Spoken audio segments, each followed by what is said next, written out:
E aí galera do São Paulo da Depressão, beleza? Tô aqui gravando esse vídeo porque eu queria falar muito sobre as recentes contratações do São Paulo Futebol Clube, pós da Copa, né? Eu acho que agora o mercado do São Paulo deu uma esfriada legal para poder criar um conteúdo sobre isso. Nós trouxemos nomes interessantes. E só para deixar de contexto, né? Eu estou gravando na noite do dia 16/8, vulgo o dia seguinte ao jogo do São Paulo e Curitiba, que a gente acabou de empatar em 1-1. E breve resumo sobre o jogo, porque eu quero desabafar um pouquinho, porque eu acho que todas as opiniões que eu vejo na internet, tanto de pessoas que cobrem São Paulo, né, jornalistas, galera da parte alternativa, né, tipo Barulho Jogos, né, Barulho Vídeos, eu acho que todo mundo se focou muito só em falar muito mal do São Paulo. Eu quero dizer assim uma coisa, primeiramente, São Paulo jogou mal, São Paulo não conseguiu ganhar o jogo, né, mas assim, eu queria também dar um pouco de mérito ao Curitiba, e também um pouco de mérito ao São Paulo. Porque, de novo, é um breve resumo, não vou falar sobre o jogo em si. Mas ontem o Curitiba impôs um jogo, impôs um tipo de jogo, e o São Paulo caiu no jogo do Curitiba, tá? Pra deixar isso bem claro. O Curitiba foi com uma proposta, que era basicamente não perder, e eles fizeram um esquema espelhado ao São Paulo. Porém, assim como o São Paulo foi, na minha opinião, mais efetivamente melhor na parte ofensiva, o Coxa foi muito melhor na parte defensiva. Por que eu digo isso? Porque, sendo uma parte chata do futebol, a parte nerdola, a parte tática, São Paulo estava no 4-2-3-1, Curitiba no 4-2-3-1. Agora, o que muda, né? Muito do primeiro tempo e do segundo, o São Paulo... Você pode depois, talvez, ver em estatísticas, né? Eu não vi. A troca de passes intensas, né? Seguidas, né? Entre Arboleda, Domingos, Wendel, Lucas Ramon, né? E vice-versa depois para quem foi substituído. Foi, para quem estava no estádio, tava acho que muito mais claro do que para quem estava vendo na TV. Teve muitos momentos. Era um momento literalmente assim, vai de um pro outro, de um pro outro, de um pro outro, de um pro outro, pro Rafael, de um pro outro, de Rafael. E o Coxa não deixava a gente sair dessa pressão. Não é nem pressão, porque o Coxa não estava pressionando para ir pegar a bola, eventualmente, quando um dos defensores se atrapalhasse e cometesse um erro.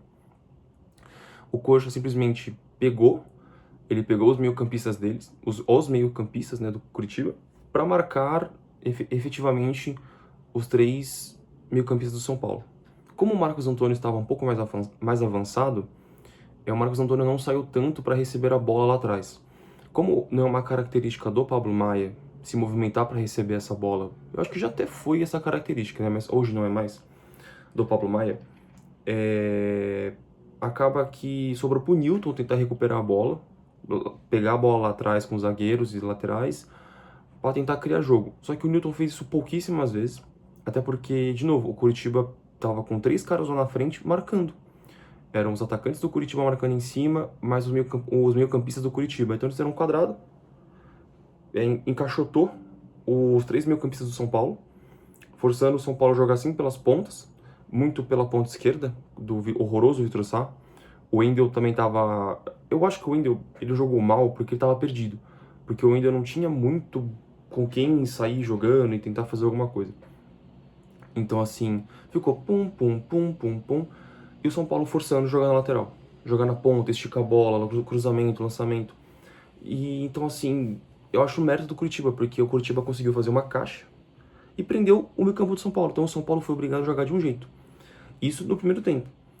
E aí você pensa, né? Pô, um time competente, com um técnico experiente, um técnico vencedor, que é o Dorival Júnior, você pensa, pô, algum analista, algum auxiliar técnico, o próprio Dorival vai falar, pô, eu tenho que fazer alguma mudança no meio de campo, porque se continuar assim, o jogo vai ficar premeditado, o Coxa vai saber onde marcar e o São Paulo vai ficar com muito pouco opção de ataque.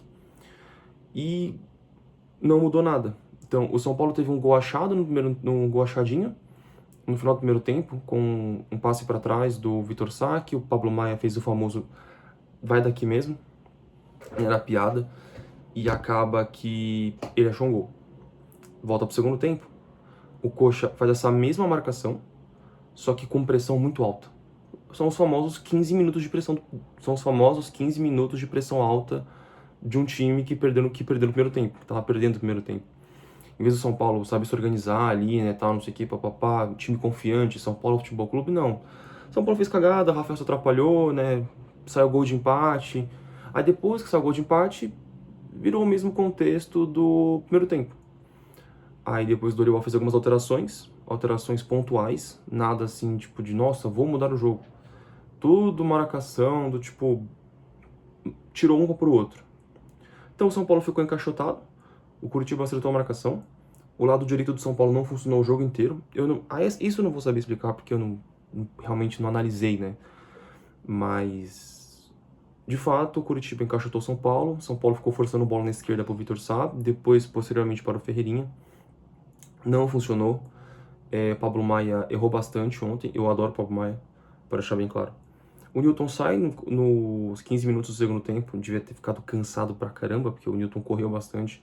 Acho que foi o cara do meio campo ali de São Paulo que mais se mexeu, por assim dizer.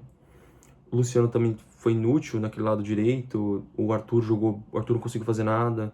O Rian Francisco entrou com vontade de jogar bola, mas já era tarde, por aí vai. Então eu queria deixar bem claro, o São Paulo, no que ele tentou fazer, os jogadores seguiram a regra do técnico, né?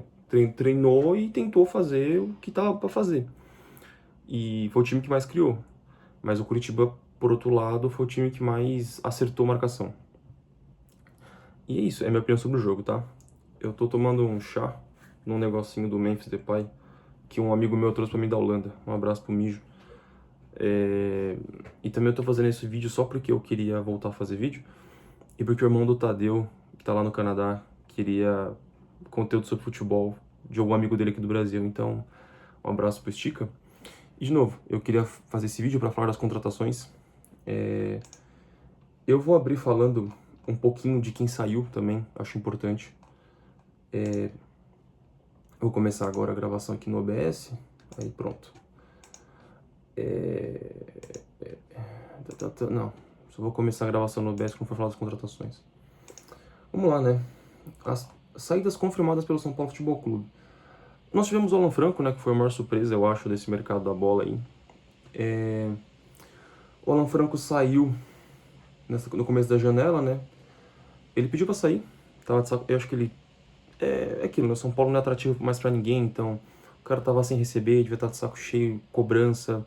Se disse muito por aí, pelas más línguas, que o Alan Franco pediu pra sair porque ele não queria... Ele tava com medo de como seria a recepção do Dorival com ele. Porque, de acordo com ele, quando o Dorival tava em 2023, o Alan Franco era reserva, ele não queria ser reserva. Eu acho que ele arranjou uma desculpinha pra ir embora e tá tudo certo. Tá tudo certo. Nada contra.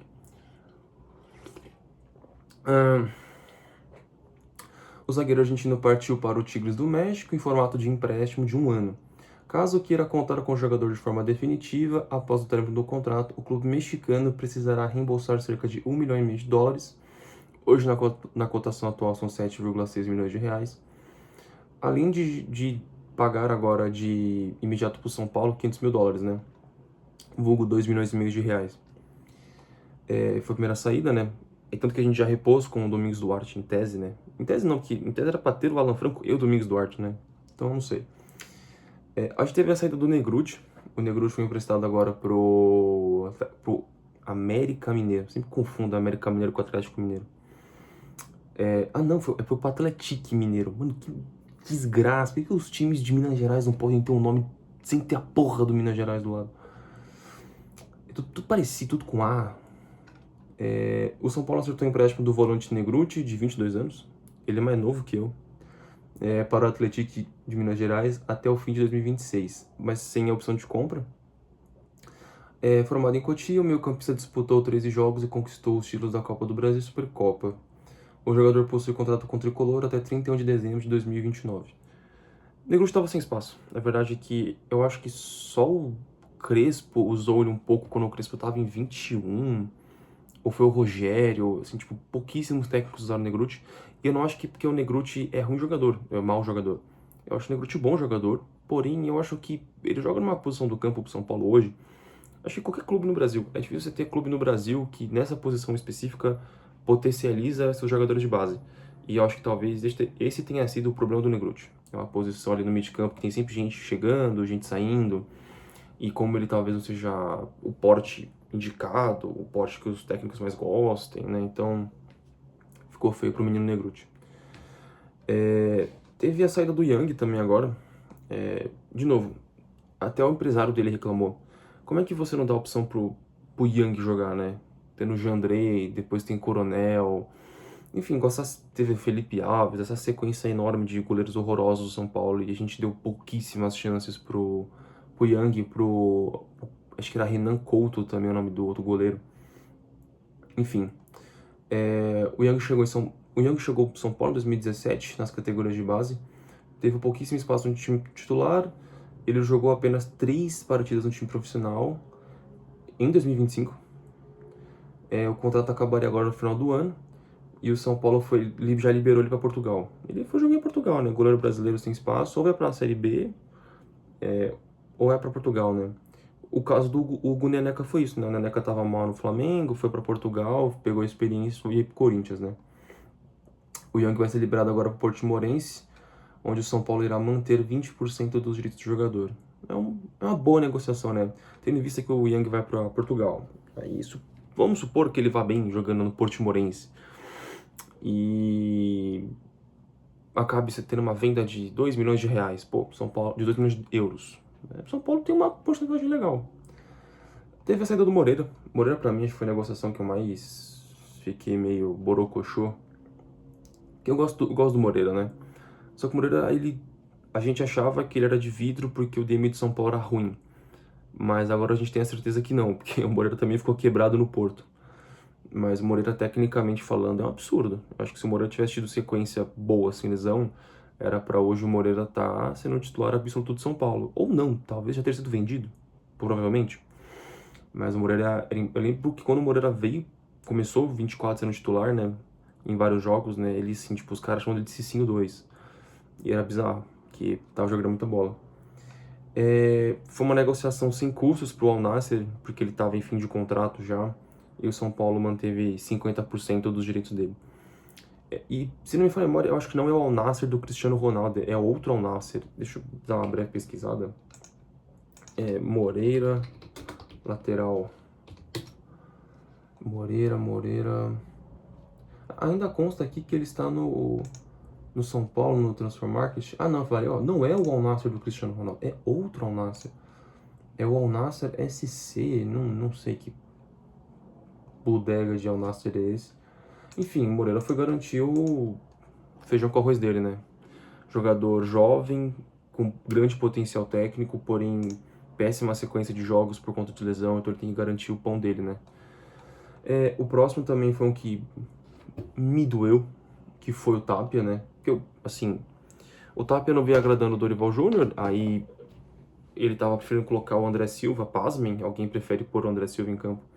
Mas eu preferia muito mais o glorioso Gonçalo Tapia do que o glorioso André Silva.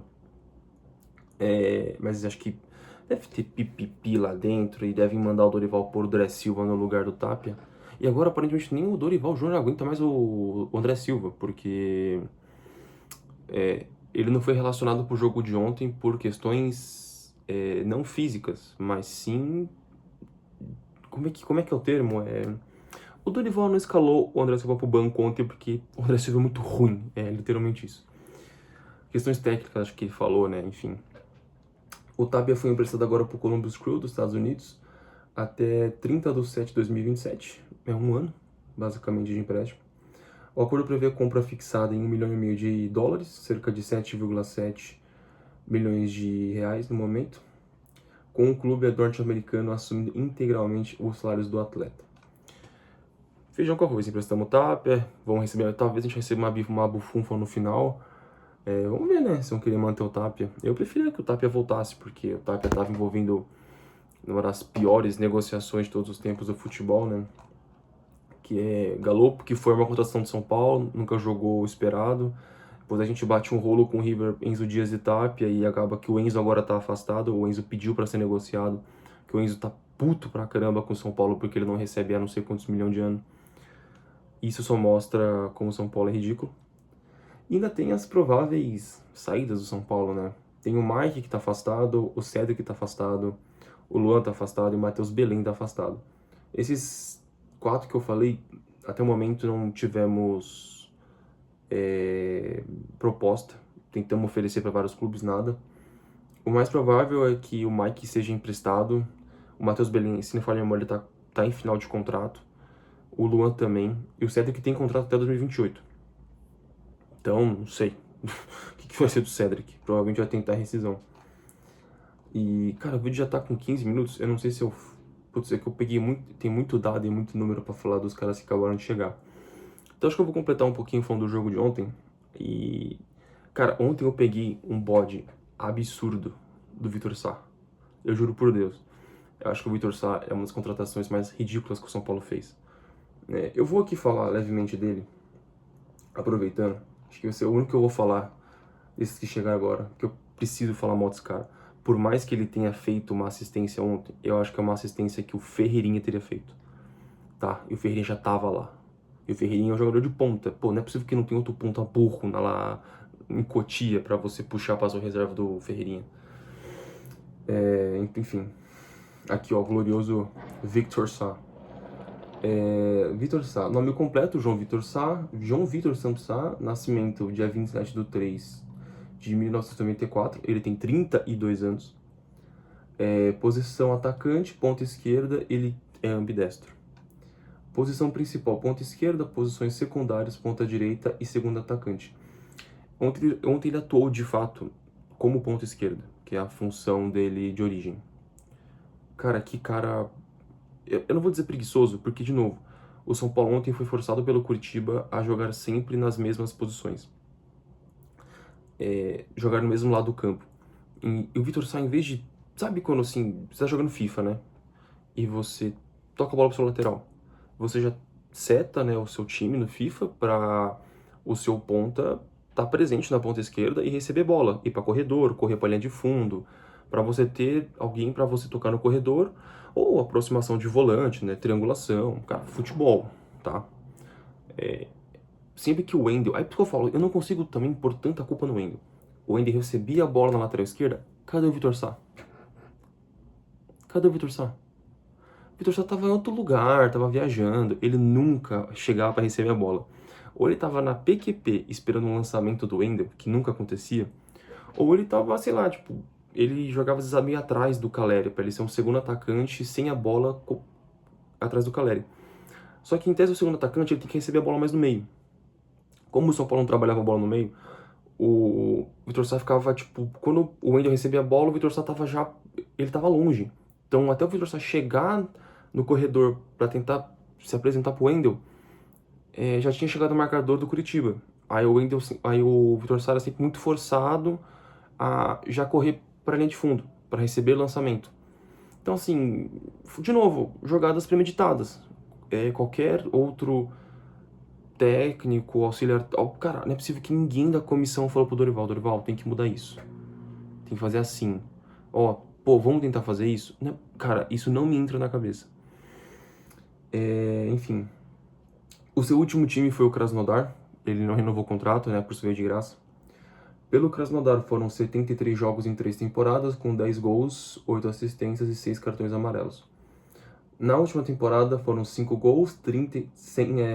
Ué, não entendi o que eu coloquei aqui. Ah, tá. Na última temporada foram 5 gols, sendo 13 no gol. Ah, tá. Calma, não entendi o que eu fiz aqui agora. Vocês vão me perdoar. Na última temporada foram 5 gols. Nossa, eu não entendi o que eu coloquei aqui. Não sei, eu vou abrir aqui o SofaScore e o Transfer Market, que é mais fácil. Victor Sá. Me perdoem. Eu não vou editar porque eu não tenho tempo pra editar, então se foda. Carreira.